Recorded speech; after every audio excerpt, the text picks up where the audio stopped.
The first contraction hit me at 3:47 a.m. on a Tuesday, and 32 hours later, I was holding my son while the nurses pretended not to notice I was completely alone. My name is Olive, and I should probably mention that the father of my child had walked out 3 months earlier when I refused to consider other options. His exact words, "Milo always did have a talent for making cowardice sound reasonable. Any family coming to pick you up, honey?" The discharge nurse looked at me with that practiced sympathy they probably teach in nursing school. "My mother's on her way," I lied, bouncing my unnamed baby against my chest. The truth was, I'd called Mom 6 times during labor, 6 times, and each call went straight to voicemail. The ride home in the Uber was a blur of exhaustion and that new parent terror where you're convinced the car seat isn't installed right, and every pothole might kill your child. The driver kept glancing at me in the rearview mirror, probably wondering why a woman who'd just given birth was taking a rideshare home alone. I fumbled with my keys at the front door of my little craftsman house, the one I'd bought 3 years ago with my savings from working double shifts at the medical billing company. The key wouldn't turn. That's when I noticed the locks were different. Shiny new deadbolts where my old brass ones used to be. What the hell? Language, Olive. There's a baby present. I spun around to find my mother standing on my own front porch like she owned the place. Naomi looked immaculate as always. Perfectly blown-out silver hair, cream-colored blazer, that smile she wore when she was about to ruin someone's day. "Mom, what's going on? Why can't I get into my house?" Our house now, actually. My sister Daria stepped out from behind the porch column, and my heart stopped. She was holding my baby's car seat, the expensive one I'd researched for months, and inside, it was a tiny bundle I didn't recognize. Where did you get that baby?"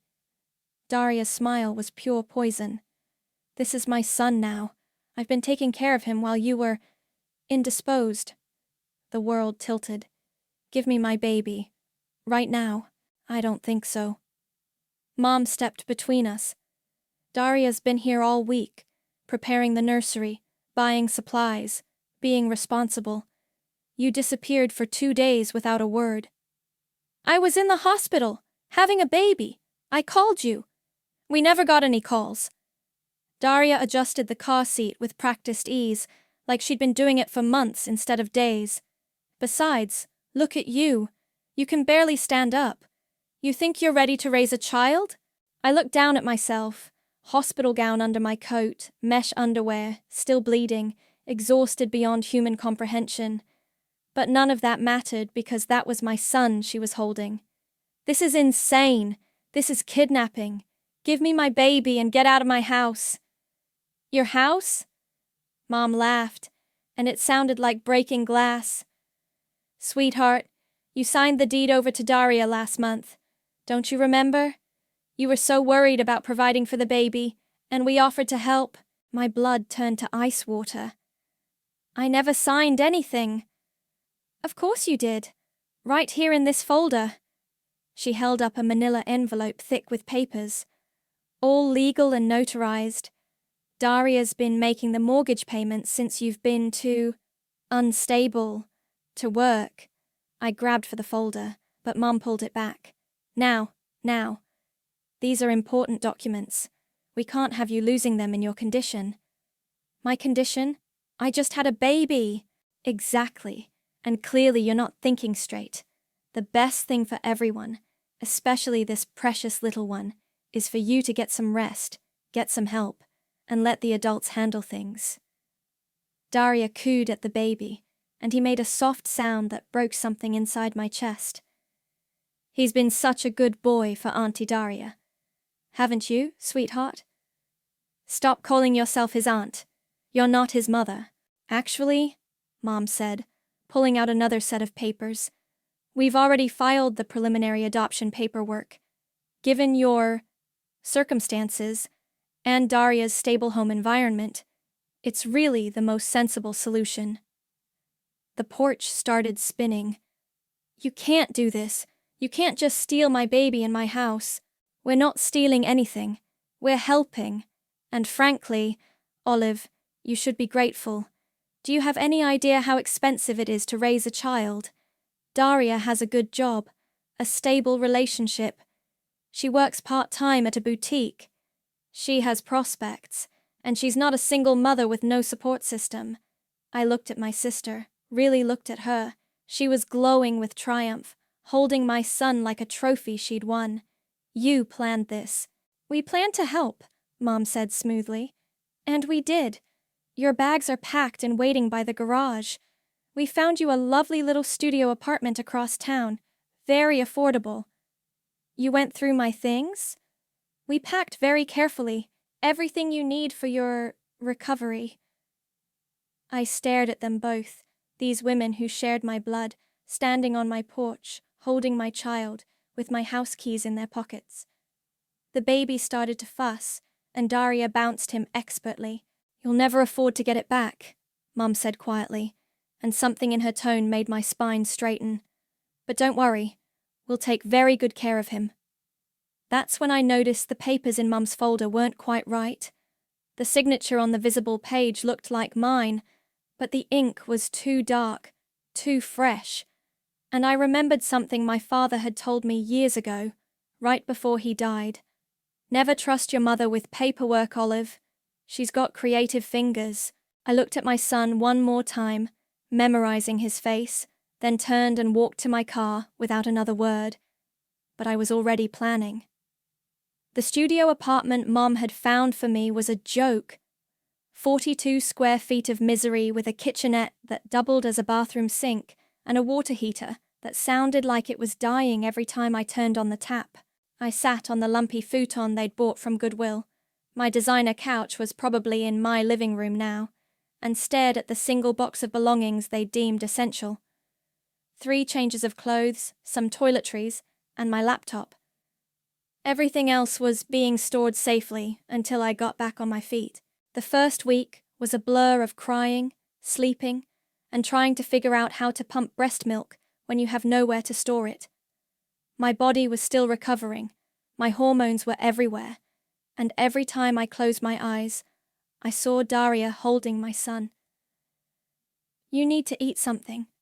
My friend Jessica stood in my doorway holding a bag from the deli down the street. And shower.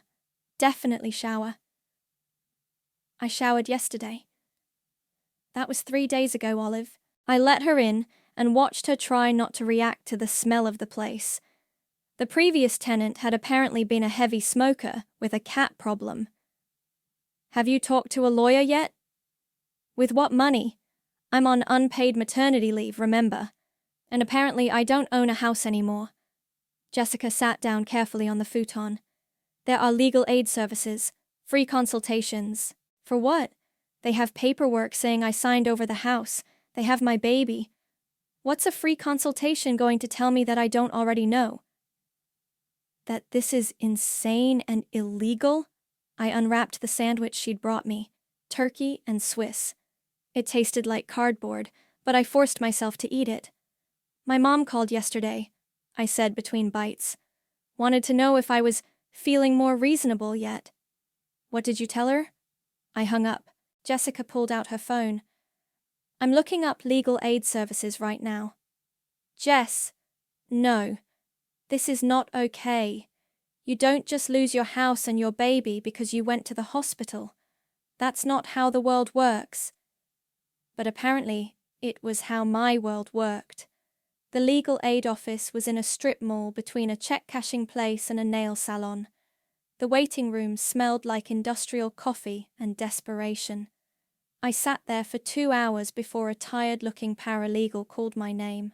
So you're saying your mother and sister forged your signature? She looked skeptical. I'm saying I never signed anything. I was working full-time until I went into labor. When would I have had time to transfer a deed? And the baby? They took him from the hospital somehow. I don't even know how that's legal. She made notes on a yellow pad. Do you have any documentation? Birth certificate? Hospital records? They have everything. They packed my stuff, remember? Right. More notes. Look, Miss O'Brien, family disputes are complicated. If there's paperwork saying you signed over custody and the house. But I didn't sign anything. I understand you feel that way, but proving forgery is expensive. You'd need handwriting experts, court fees, a real lawyer. We're talking thousands of dollars. I left with a pamphlet about coping with family conflict and a phone number for a support group. The support group met in the basement of a community center on Thursday nights.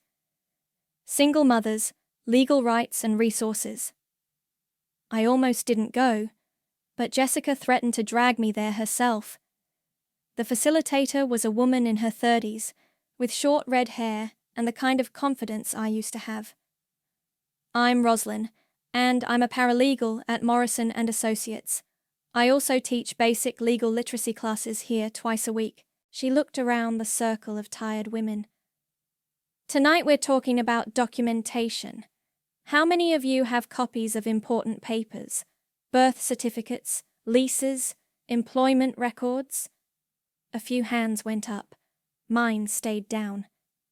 Here's the thing about legal battles, Roslyn continued. They're not won by who's right. They're won by who has better paperwork. After the meeting, I lingered by the coffee table, pretending to organize the stale cookies. First time here? Roslyn appeared beside me. Yeah, I'm not sure it's for me. What's your situation? I gave her the short version. House, baby, forged documents, family betrayal. She listened without interrupting. That's not a family dispute, she said when I finished. That's fraud. The legal aid lady said, The legal aid lady sees 50 cases like this a week and doesn't have time to dig deeper. But I do. She handed me a business card. I teach a class on Tuesday nights. Real estate law basics. You should come. I can't afford. It's free, part of a grant program for women in crisis. I looked at the card. Plain white, just her name and a phone number. Why would you help me? Because 20 years ago, my sister tried to steal my inheritance using forged documents. She almost got away with it too. Roslyn's smile was sharp as a blade. I learned to fight back. Now I teach other women how to do the same.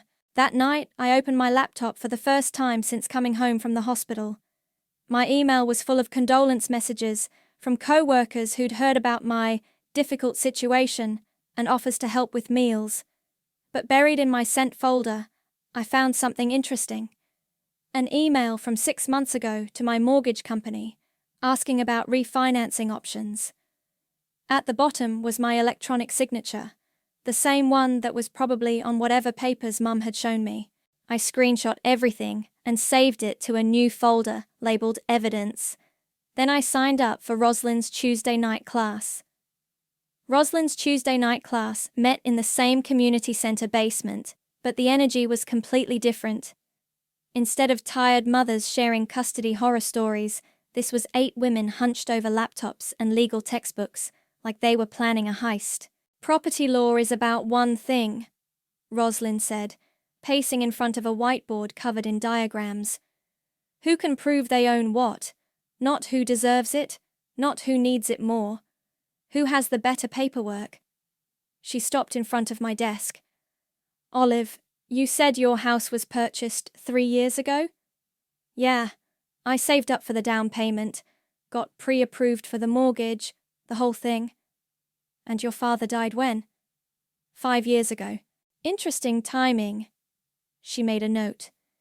Did he leave a will? Of course. Mom handled all that. I bet she did. What about a trust? Any mention of property protection clauses? I shrugged. I was grieving. I let Mom deal with the legal stuff. Big mistake. Never let someone else handle your inheritance paperwork. Ever. She turned to address the class.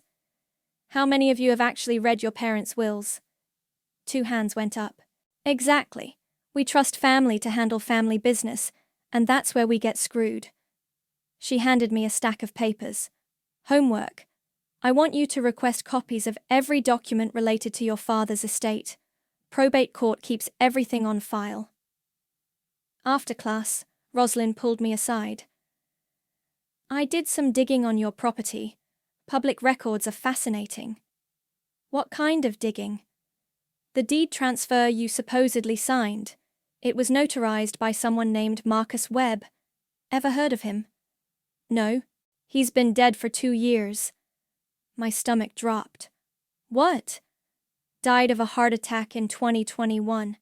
But according to the county records, he notarized your signature last month.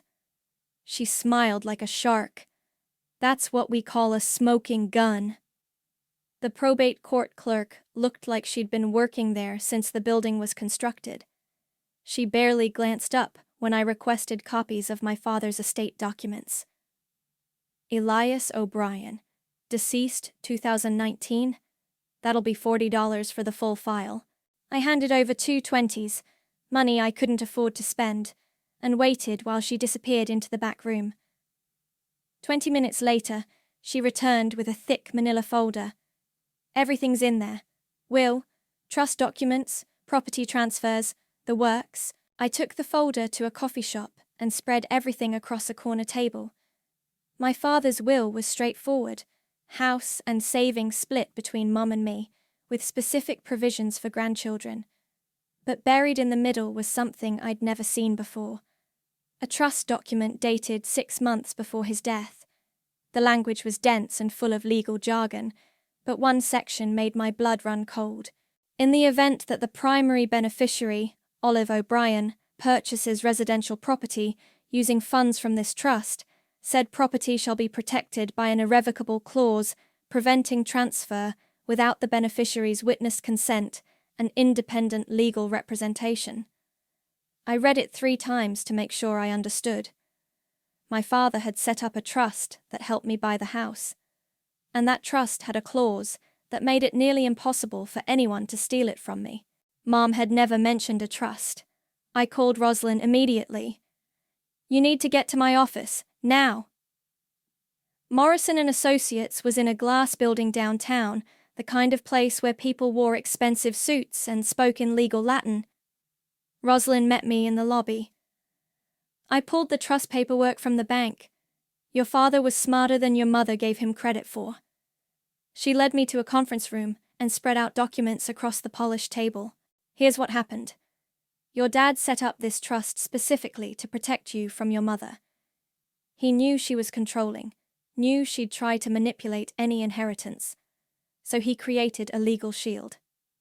But the house deed is invalid. According to this trust, you can't transfer the property without an independent lawyer present and a waiting period. Even if you had signed those papers, which you didn't, the transfer wouldn't be legal. I stared at the documents. So I still own the house? You never stopped owning it. Your mother committed fraud, your sister is living in a house that isn't hers, and they're both about to learn a very expensive lesson about messing with trust law. What do we do now?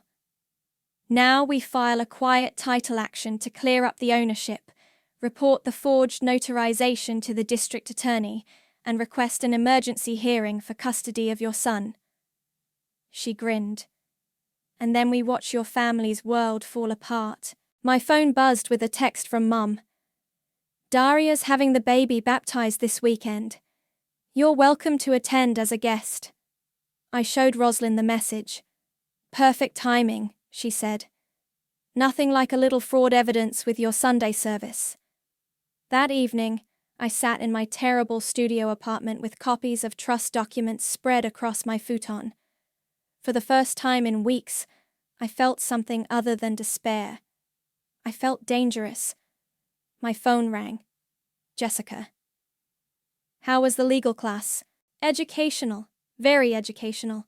You sound different. I am different. I looked at the trust paperwork, at my father's signature protecting me from beyond the grave. Turns out my dad was playing chess while everyone else was playing checkers. What does that mean? It means I'm about to get my house back, and my son, and my mother is going to learn what happens when you forge a dead man's notary. I hung up and opened my laptop. Time to do some research on emergency custody hearings. The war was just beginning. The key to revenge, I learned, is letting people think they've already won. I showed up at my old house on Saturday morning with a box of donuts and my best broken woman act. Daria answered the door in my favorite robe, the silk one I'd bought myself for my birthday. "Olive, what are you doing here?" "I brought breakfast for the baby." I held up the box with shaking hands. I miss him so much." Her expression softened from suspicion to pity. "Oh, honey, come in." The house looked different. They'd moved my furniture around, hung new pictures, painted the nursery a different color. But it was still my house, and seeing Daria play homeowner in it made my teeth ache. "Where's Mom?" "Getting her hair done. The baptism's tomorrow, remember?" Daria led me to the kitchen, my kitchen, where my son was sleeping in a bouncer I'd never seen before. "He's gotten so big." I knelt beside him, memorizing his face. "What have you been feeding him?" "Formula mostly. I tried pumping, but it's not really working out." I bit my tongue. Of course she couldn't breastfeed someone else's baby. "Can I hold him?" "Sure, but be careful. He just ate." I lifted my son. God, he was heavier already, and sat in the chair that used to be in my living room. Daria bustled around making coffee, and I used the opportunity to look around. Mail scattered on the counter, bills in my name still coming to my address, a stack of legal papers by the phone. "So, how are you doing? In that little apartment?" "It's hard." I let my voice crack.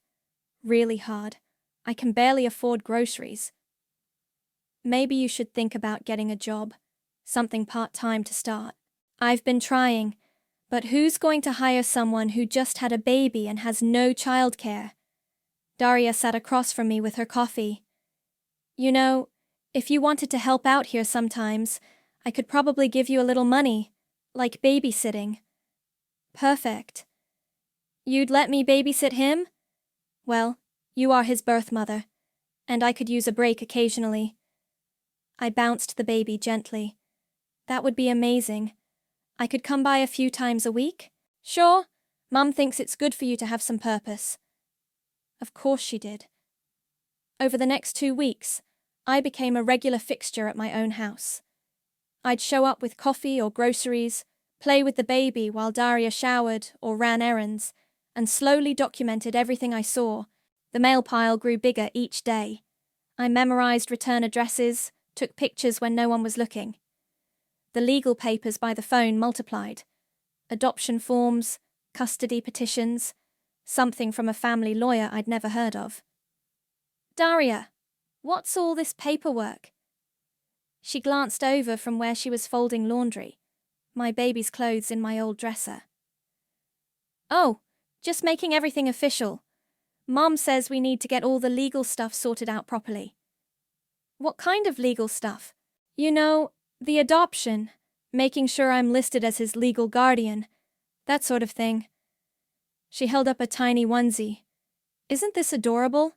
I bought it yesterday." "With what money?" The question slipped out before I could stop it. "I got a raise at the boutique, plus Mom's been helping out." Interesting. Mom was funding Daria's new lifestyle. The breakthrough came during my 3rd week of playing broken and desperate. I was feeding the baby while Daria took a shower, and her phone kept buzzing on the counter.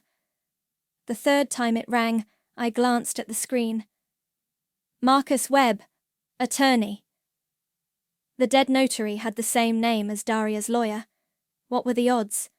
When Daria came downstairs, I was back to playing with the baby, like nothing had happened. "Everything okay?" "Your phone was ringing. Probably just Marcus. He's been helping us with all the paperwork." "Marcus?" "Our lawyer. Well, Mom's lawyer, really. He's been in the family forever." "That's nice. It's good to have someone you trust." "Exactly. Mom says he's handled all our legal stuff for years." That evening, I called Roslyn from my studio apartment. Marcus Webb isn't just a dead notary, he's also Daria's lawyer.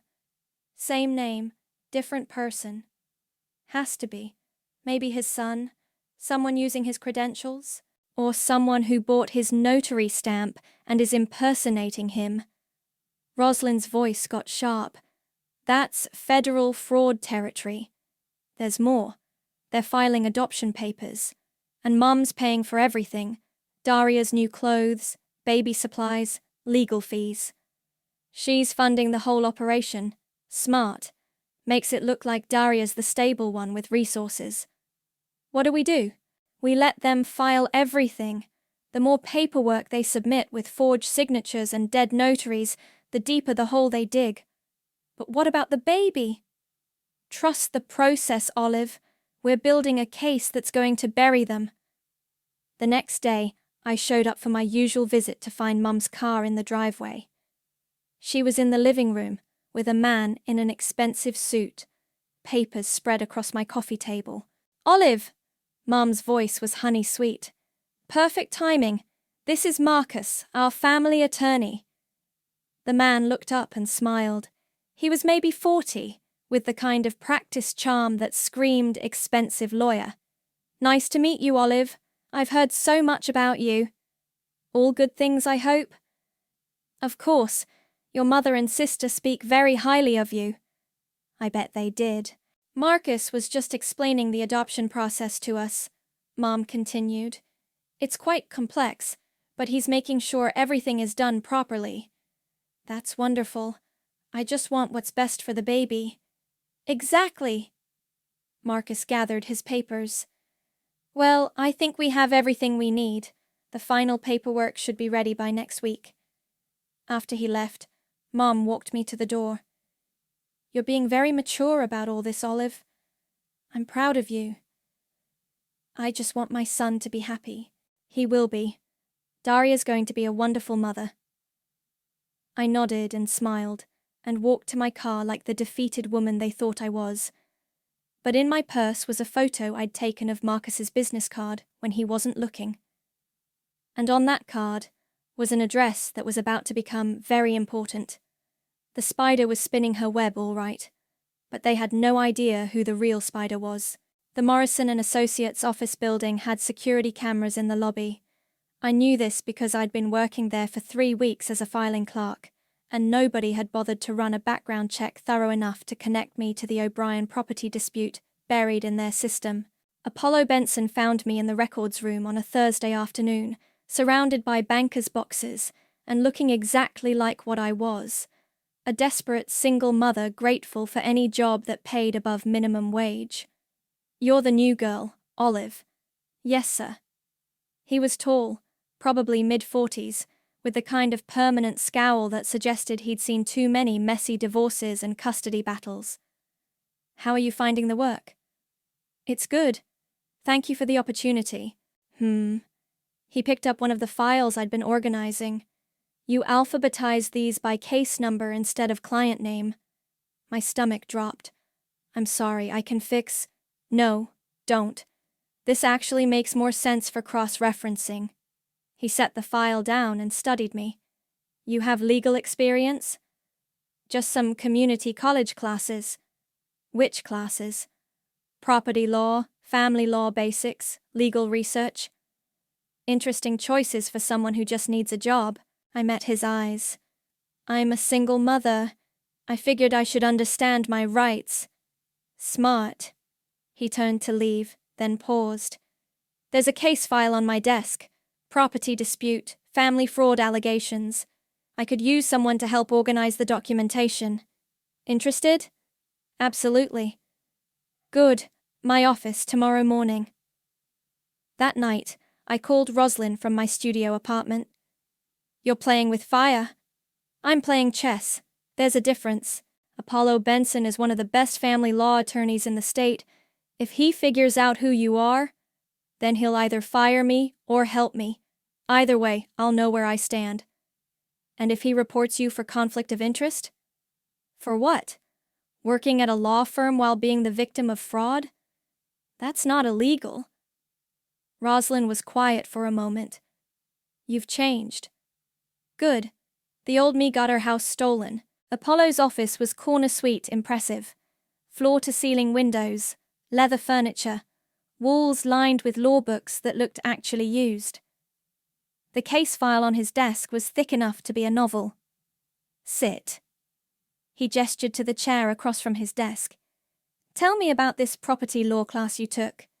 Basic real estate transactions, deed transfers, title disputes. What about trust law? Some. Irrevocable trusts, beneficiary rights, that kind of thing. He opened the file. Hypothetically, if someone tried to transfer property that was protected by a trust, what would happen? The transfer would be invalid.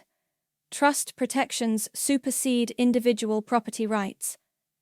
And if the transfer documents were notarized by someone who was deceased, that would be fraud, probably criminal fraud. Apollo smiled for the first time since I'd met him. Good. Now, hypothetically, what would you do if you discovered that your own family had committed this kind of fraud against you? The air in the room went very still.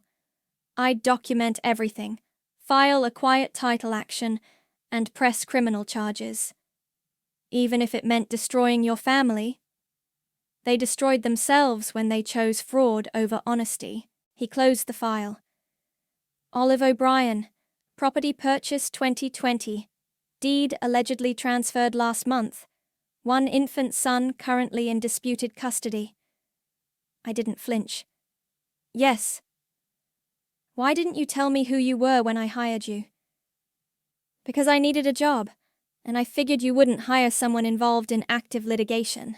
You figured right. He leaned back in his chair. Except now I've seen your work, and you're the most organized filing clerk we've ever had.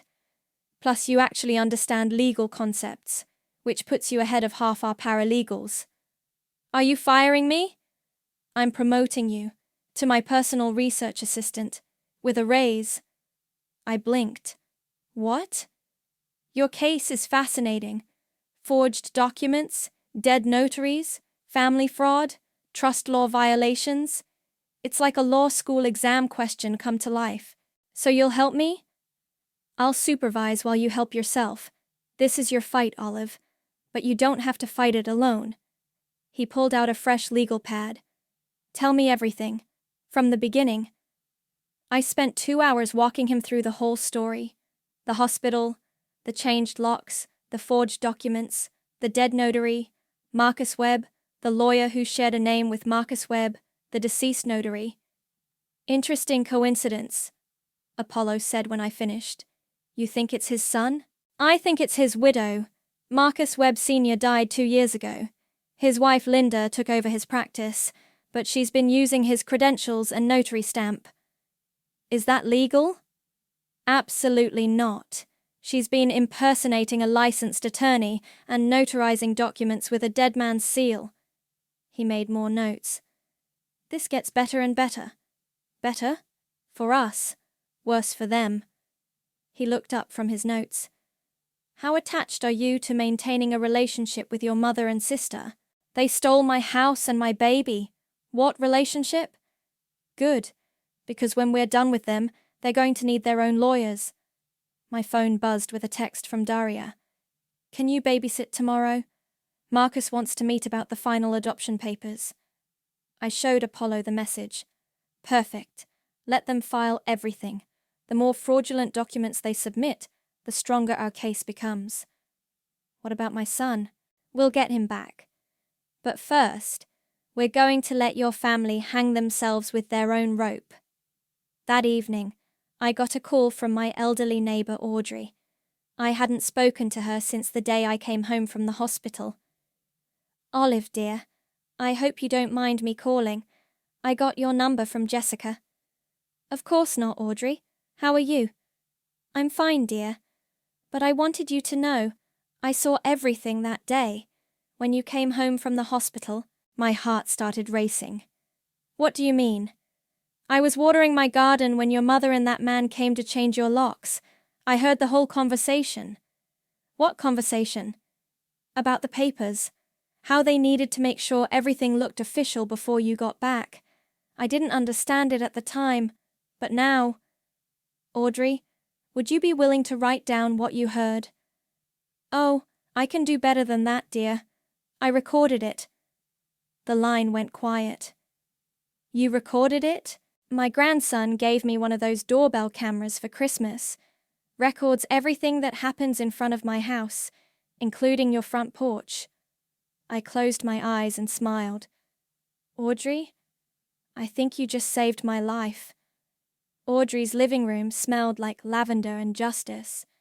She sat me down with tea and cookies like we were discussing the weather, not evidence that could send my mother to prison. I always thought your mother was a bit much, she said, pulling up the video on her tablet. But this was something else entirely. The doorbell camera footage was crystal clear. There was Mom on my front porch with a man I didn't recognize. Not Marcus Webb, the lawyer, someone else entirely. They were standing by my door with a locksmith.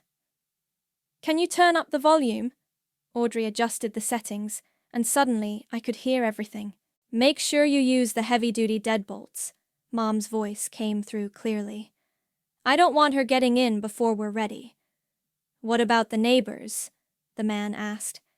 They mind their own business. Besides, by the time anyone asks questions, we'll have all the paperwork filed. And you're sure she signed the transfer? Mom laughed. She signed something. Close enough. My hands started shaking. Audrey, this is evidence of conspiracy to commit fraud. I may be old, dear, but I watch a lot of legal dramas. The video continued. The locksmith finished installing the new locks and left. Then Mom made a phone call. It's done. No, she's still at the hospital. Daria's picking up the baby in an hour. A pause. Of course it's legal.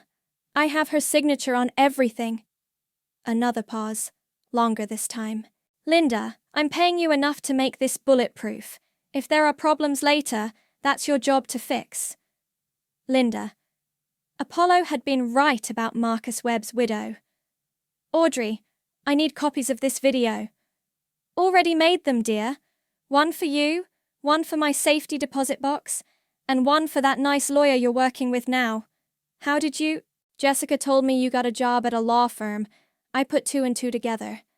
She patted my hand.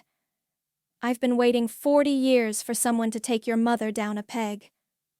The next morning, Apollo watched the video 3 times before speaking. This is better than a confession.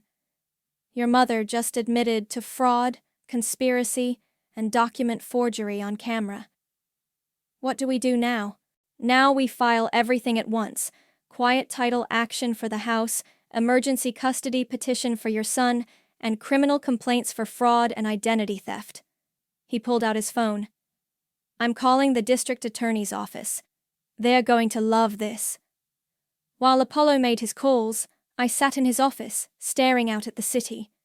In a few hours, my family's world was going to explode. Part of me felt sick about it. The rest of me felt like I could finally breathe.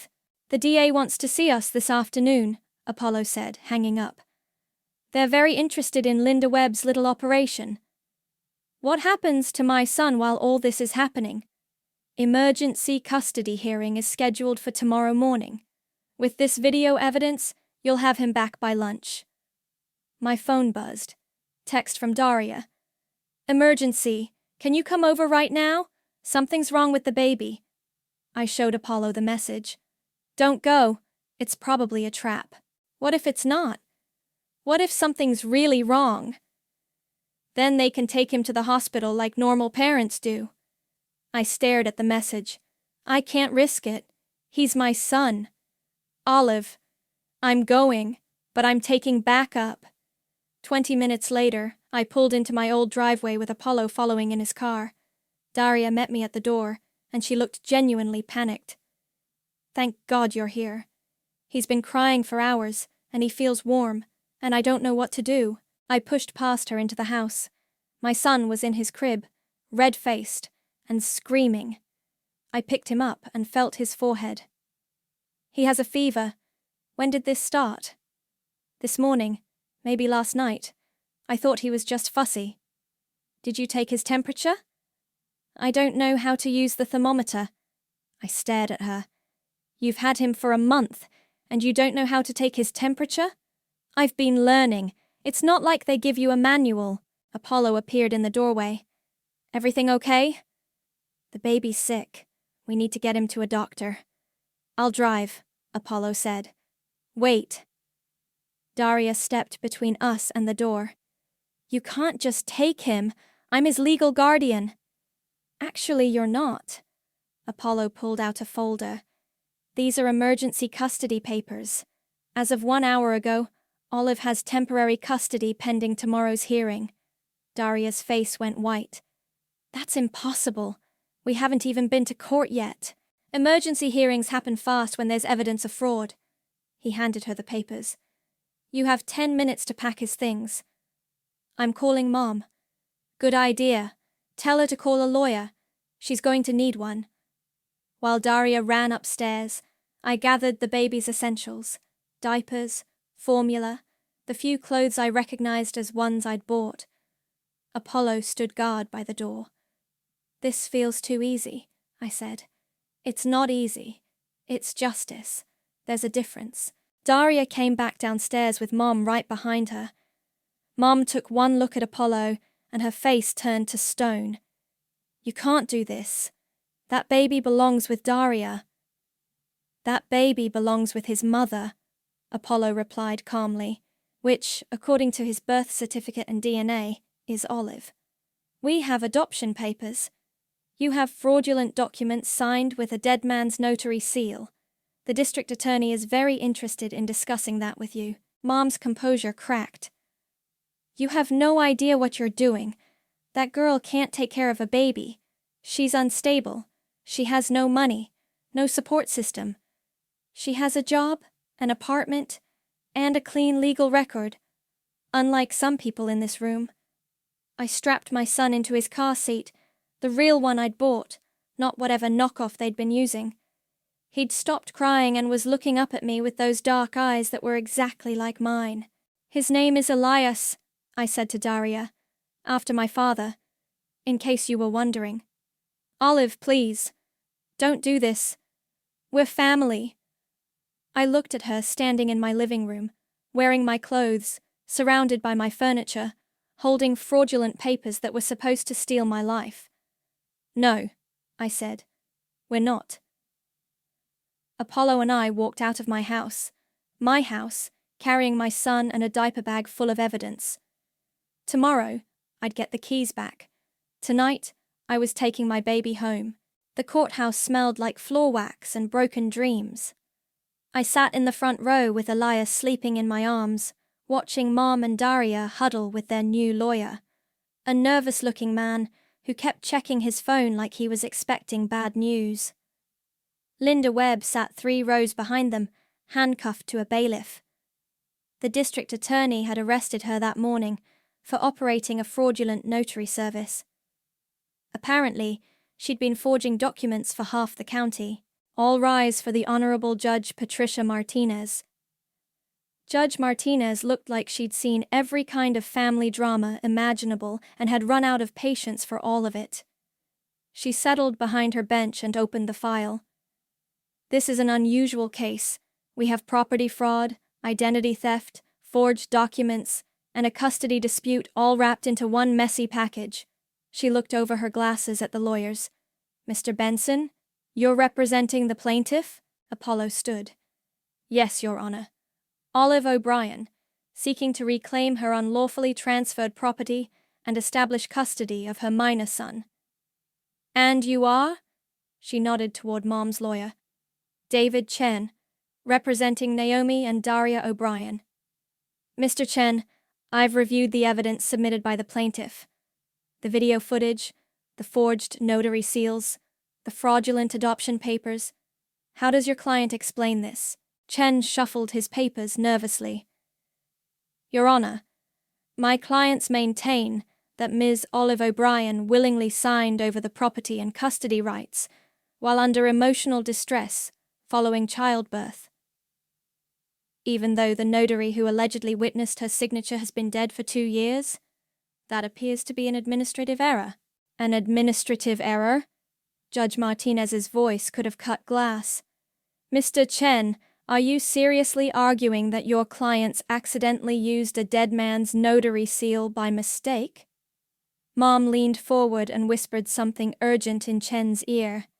Your Honor, my clients were acting in what they believed to be the best interests of the child and Ms. O'Brien, who was clearly not in a stable condition to make major decisions. I see. And stealing someone's house while they're in the hospital giving birth is in their best interest. How exactly? Apollo stood. Your Honor, if I may present the evidence.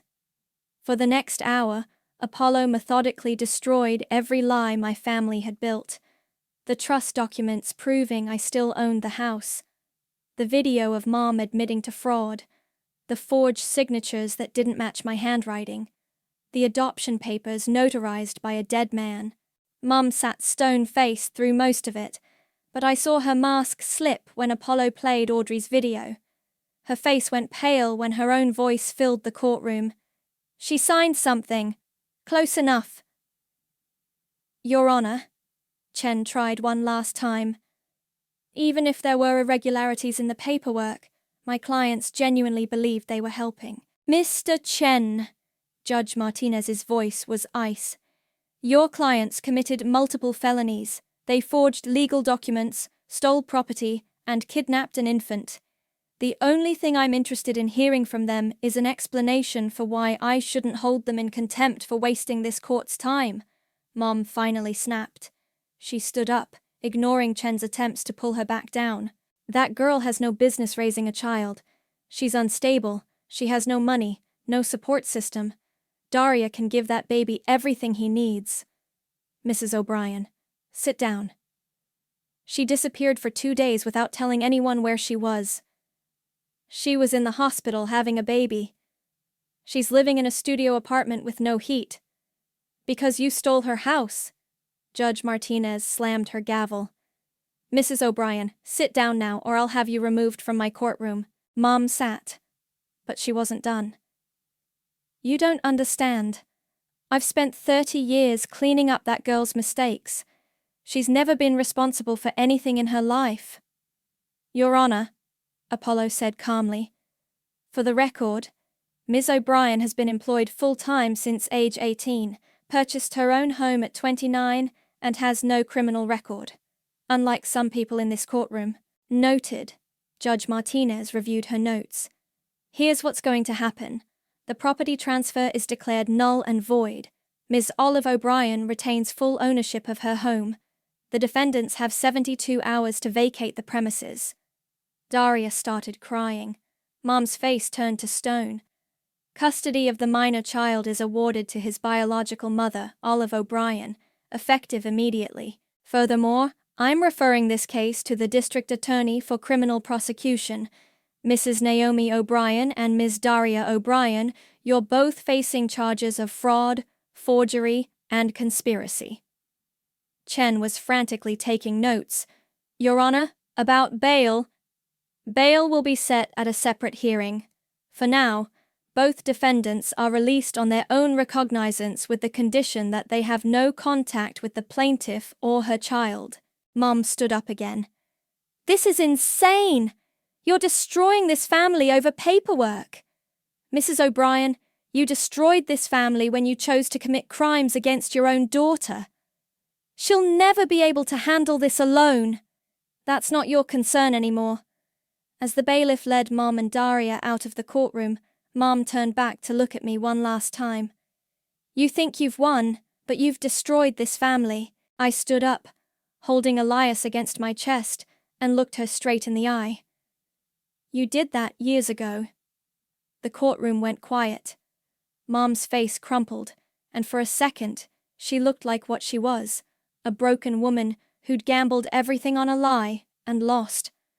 Then the bailiff escorted her out, and she was gone. Apollo packed up his files. Congratulations, you just got your life back. What happens now? Now you go home, to your house, with your son. I looked down at Elias, who was starting to wake up. Did you hear that, baby? We're going home. Outside the courthouse, reporters were waiting. Apparently, the story of a family stealing a house and baby had made the local news. Apollo shielded me from the cameras as we walked to his car. How do you feel? One reporter called out. I stopped and turned around. I feel like justice was served. What would you say to your mother and sister? I thought about that for a long moment. I'd say they taught me to be silent, but I learned how to speak law, and that's louder than screams.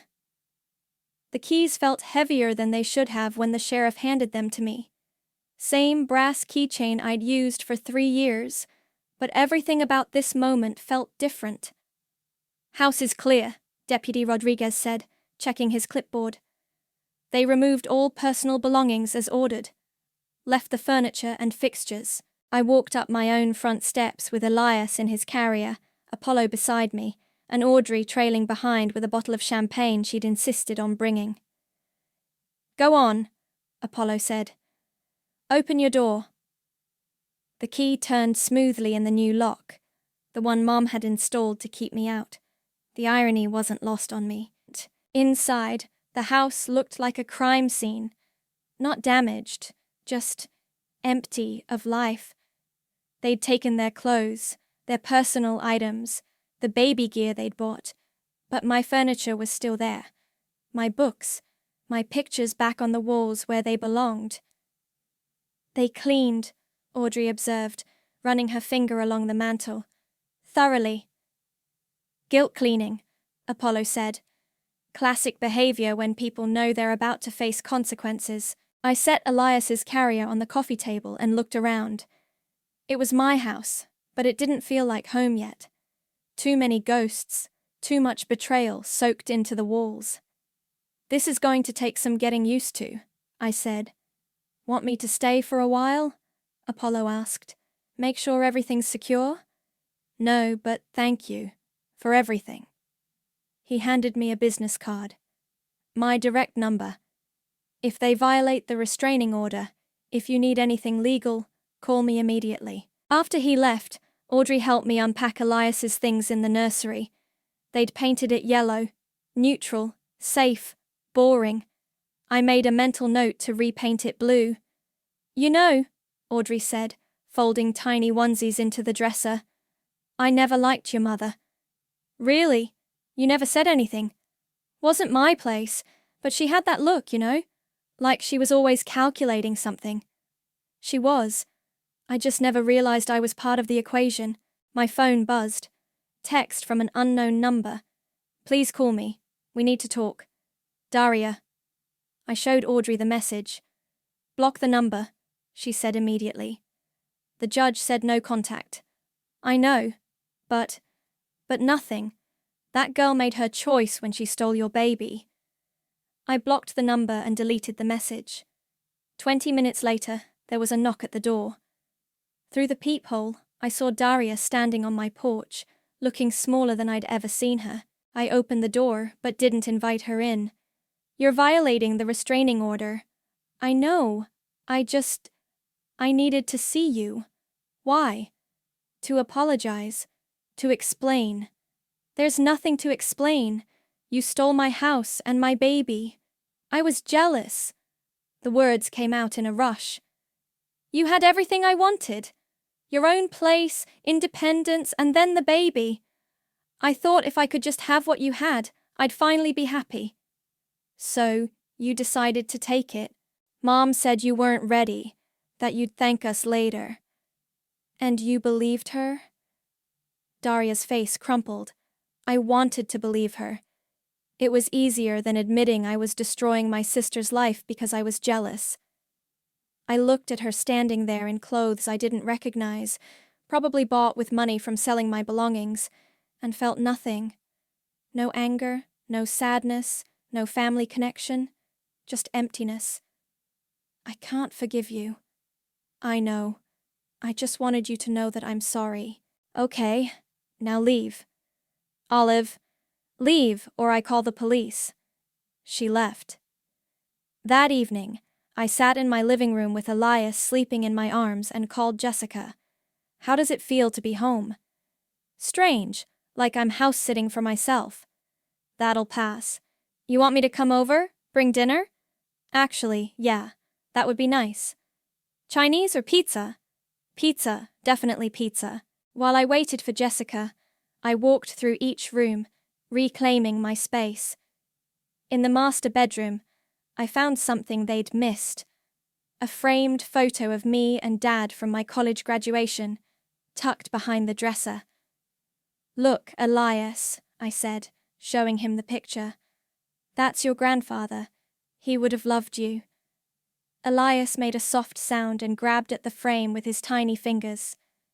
He's the one who protected us, you know. Even after he died, he made sure we'd be okay. The doorbell rang. Jessica with pizza, wine, and the biggest smile I'd seen in months. "Welcome home," she said, hugging me carefully around the baby. We ate pizza on my couch, drank wine from my glasses, and talked about everything except the trial. For the first time in weeks, I felt normal. "So what's next?" Jessica asked, refilling our glasses. "I don't know. Keep working for Apollo, raise my son, maybe repaint the nursery." "What color?" "Blue. Definitely blue." "Good choice." As Jessica was leaving, she turned back. "You know what I'm proudest of?" "What?" "You didn't let them break you. You got angry instead. Anger's useful. It has focus. Your dad would be proud." "Yeah, I think he would be." I locked the door behind her, my door, my lock, my choice, and carried Elias upstairs to the nursery. The yellow walls looked different in the lamplight, softer somehow. "Tomorrow we'll pick out paint colors," I told him as I changed his diaper. "Maybe some new furniture too. Make this room ours." He looked up at me with those dark eyes and made a sound that might have been agreement. I settled into the rocking chair, the one piece of baby furniture I'd actually bought myself, and fed him his bottle. Outside, I could hear normal neighborhood sounds. Cars pulling into driveways, dogs barking, the distant sound of a television. My phone was quiet. No desperate texts from Daria, no manipulative calls from Mum. The restraining order was working. "You know what, Elias?" I said, watching him drink his formula. "They taught me to be silent, but I learned how to speak law instead." He finished his bottle and fell asleep in my arms. I carried him to his crib, his real crib, in his real room, in our real house, and tucked him in. "Sweet dreams, baby boy. Tomorrow we start over." I turned off the light and walked to my bedroom, my bed, my pillows, my life. For the first time in months, I slept through the night.